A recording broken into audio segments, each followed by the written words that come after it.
Capture more, feel more. Okay, now I seriously don't know where I am. The crew just dropped me off to meet my friend Zach, my mate actually. So I'm just not sure what I'm going to do today. But Zach is an avid mushroom lover. He's going to show me around and show me what this place is all about. How are you, man? Kelvin, how are you, mate? You made it here. Finally, but why here? Why are we here? Well, here is Telok Gong on the outskirts of Klang, and why we're here? in Klang, okay. Yeah. Why we're here is to check out Champ Fungi. Now, did you think that mushrooms could be grown locally in Malaysia? No way, I didn't think so. Well, think again, buddy, because this place actually produces a lot of the mushrooms we buy in our supermarkets. They have Portobellos, they have shiitake mushrooms, the most beautiful button mushrooms you've ever seen. Are you serious? Exactly. So we're going to go in and meet Robin Yao. He's a sales marketing director of Champ Fungi. Okay. He's going to tell us all about what happens in Champ Fungi here. So let's go in and meet the man. Better be worth it, better be worth it. Let's go, it's going to be awesome. Robin Yao is a Malaysian who certainly knows his shiitakes from his portobellos, having worked in the mushroom business for the past 28 years. As Champ Fungi's sales and marketing director, Robin's role involves overseeing the marketing team and assisting in product development. For our tour of Champ Fungi's operation, we could have picked a friendlier or more well-informed tour guide to give us a lowdown on just how the delicious mushrooms will be cultivated.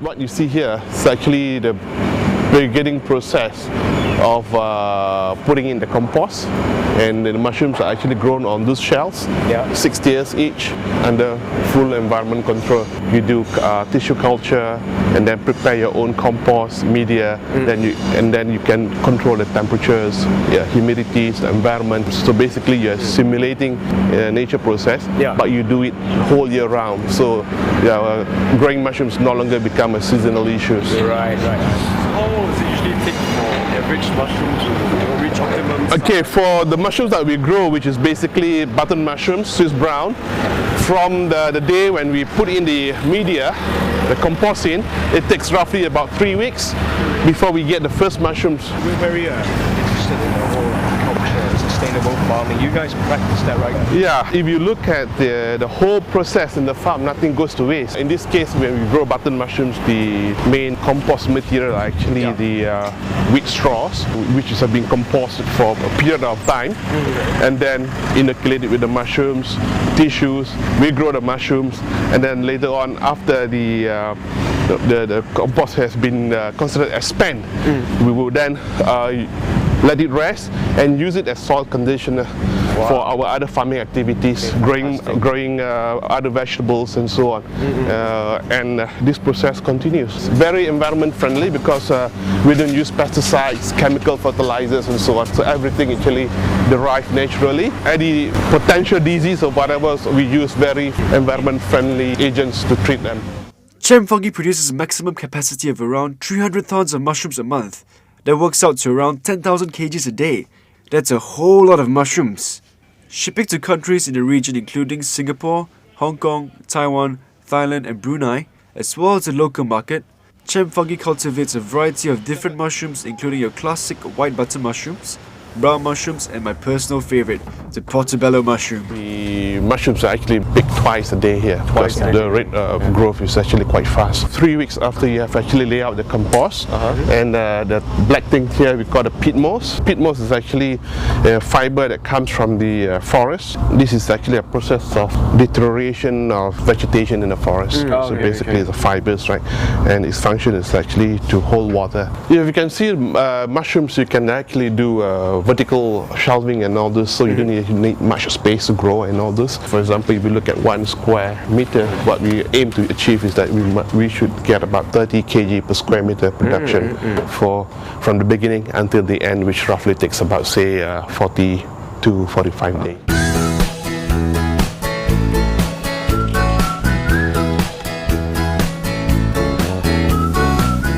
So Robin, this is the last part of the process. This is where the mushrooms get packed. All the mushrooms, after being picked and pre-cooled through the vacuum coolers, they're stored inside here, and then they are pulled out batch by batch for packing, whether in bulk pack or retail pack. We have like here This is for the retail pack, button white button mushrooms. The sliced mushrooms, which is actually for the restaurant pack.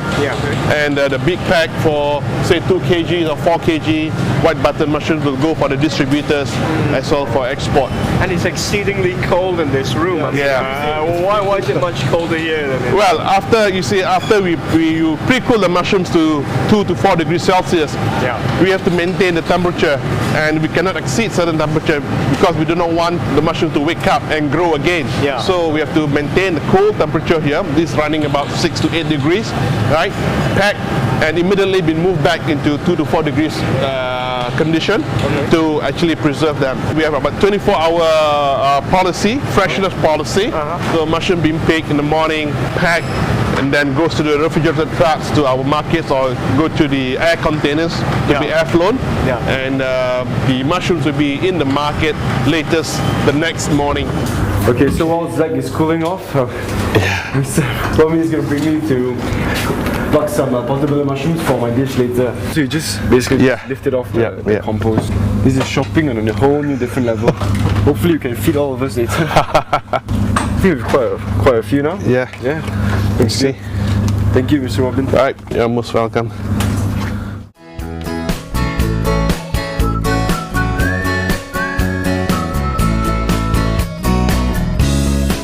You know, a lot of people seem to think mushrooms is like a high-end product imported from overseas. This is obviously not the case, right? Yeah, I think in part probably it's our fault as well, because if you can see our label brand Silver Creek Tuscan Field sounded like imported products. It's important to let consumers know that this is actually locally produced mushrooms.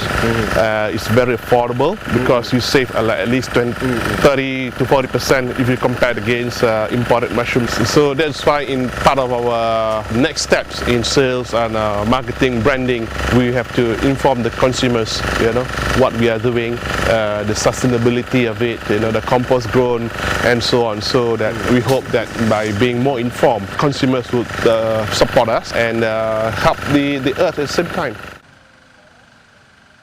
I'm going to prepare a very simple mushroom burger with the Portobello as the replacement for the patty itself. The Portobello mushroom is a very meaty mushroom. It has a very robust, a very strong flavor. I've just got some yellow bell peppers here sliced. I'm going to slice some onions, going to saute them, and then assemble a burger with things like balsamic vinegar, some salad leaves, some of course the mushroom itself, as well as all these onions and capsicums. It's going to be a very sweet, slightly Mediterranean sort of a twist to the burger. You can, you know, prepare the burgers any way you like, any ingredients you like. A bit of pan here, add some oil inside. Just going to saute your onions and your bell peppers for a very brief period. You want to make sure your pan is nice and hot. A medium heat will do. First, the bell peppers. Right, you get bell peppers in, make sure you season them with salt and pepper. These are mushrooms we got earlier. Get a nice sized ones. These are Portobello mushrooms. Ideally, you want to get the one as big as a bun, or even bigger if you prefer your mushrooms big. These are the stems, just slice them off. You don't have to wash them in water and things like that because they are not exposed to soil. But maybe you might want to peel the outer layer. You grab your knife, scrape back the skin. Some people find the outer skin a bit fibrous. Next, your onions go in. Later, we'll pick some fresh cherry tomatoes to include in my burger as well. Make sure you have your burger buns. You can use sandwiches, sandwich loaves. You can see the onions and the bell peppers are sweating off nicely. At this stage, you want to add a bit of balsamic vinegar to give it a bit of a zing.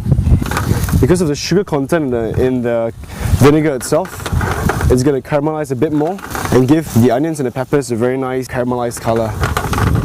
Okay, make sure your pan gets very hot. You want your oil to be shimmering or even smoking, so the mushrooms go in very quickly. You get a nice sear, get a nice color.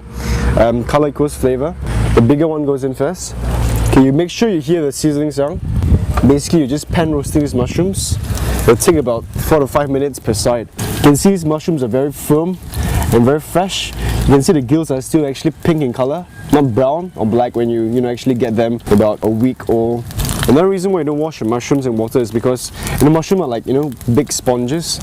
So if you wash them, you actually make them absorb more water.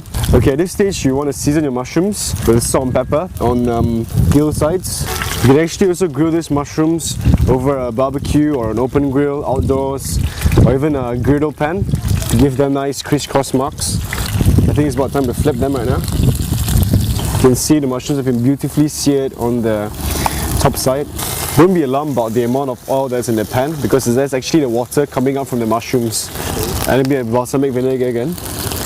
Okay, that looks just about done. We'll just remove them, get our burger buns, toast them for a while. Okay, now I'm going to go pick some beautiful cherry tomatoes that I have behind me. Yeah, it's a knife. Sorry. This one here looks ripe. You see, beautiful. Now we're going to start assembling our burger. Some salad leaves, a romaine, nice mix of lettuces. Okay, get some mayo. Brush your buns with your mayonnaise.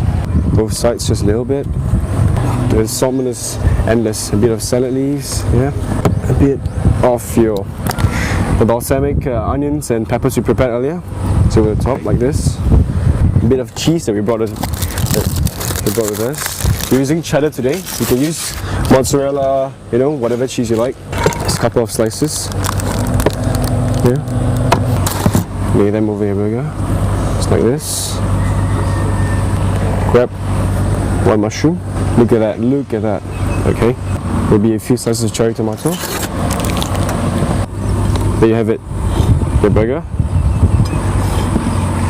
Portobello mushroom burger.